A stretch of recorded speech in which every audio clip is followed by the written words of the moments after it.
একুশে পদকপ্রাপ্ত রবীন্দ্রসঙ্গীত শিল্পী পাপিয়া সারোয়ার মারা গেছেন। সকাল ৮টার দিকে রাজধানীর একটি বেসরকারি হাসপাতালে শেষ নিঃশ্বাস ত্যাগ করেন তিনি।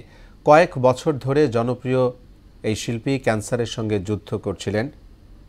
পাপিয়া সারোয়ারের মৃত্যুতে সঙ্গীতাঙ্গনে নেমেছে শোকের ছায়া।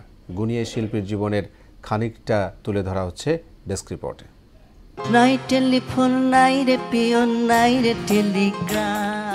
প্রবল জনপ্রিয় এই গানটি সবার থেকে আলাদা করেছিল পাপিয়া সারোয়ারকে।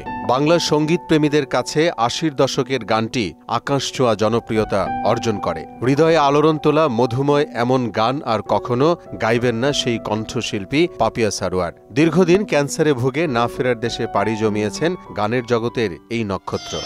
আমি হৃদয়ের কথা বলিতে ব্যাকুল। ক্যান্সারে আক্রান্ত হওয়ার পর থেকেই দেশের বিভিন্ন হাসপাতালে চিকিৎসা নিয়েছেন পাপিয়া। সবশেষ রাজধানীর একটি বেসরকারি হাসপাতালে ভর্তি করা হয় তাকে, সেখানেই চিকিৎসাধীন ছিলেন। দীর্ঘ সঙ্গীত ক্যারিয়ারে রবীন্দ্রসঙ্গীতের জন্য কোটি কোটি শ্রোতার ভালোবাসা পেয়েছেন। তার ব্যতিক্রমী কণ্ঠ ও গায়কীর প্রশংসা ছিল সঙ্গীতাঙ্গনে। আধুনিক গানেও আছে তার সাফল্য। তার প্রথম অডিও অ্যালবামটি তার নামেই প্রকাশিত হয় ১৯৮২ সালে, আর সবশেষ অ্যালবাম আকাশ পানে হাত বাড়ালাম বাজারে আসে ২০১৩ সালে।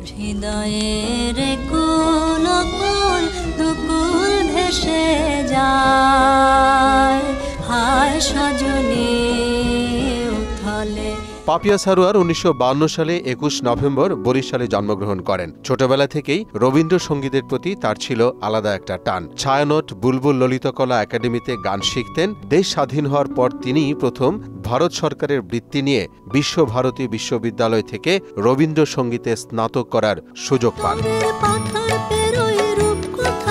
১৯৬৭ সাল থেকে বেতার ও টিভিতে তালিকাভুক্ত শিল্পী হিসেবে গান করেন পাপিয়া সারোয়ার। ২০১৩ সালে রবীন্দ্র পুরস্কার, ২০১৫ সালে বাংলা একাডেমি ফেলোশিপ লাভ করেন। পেয়েছেন ২১ পদকও।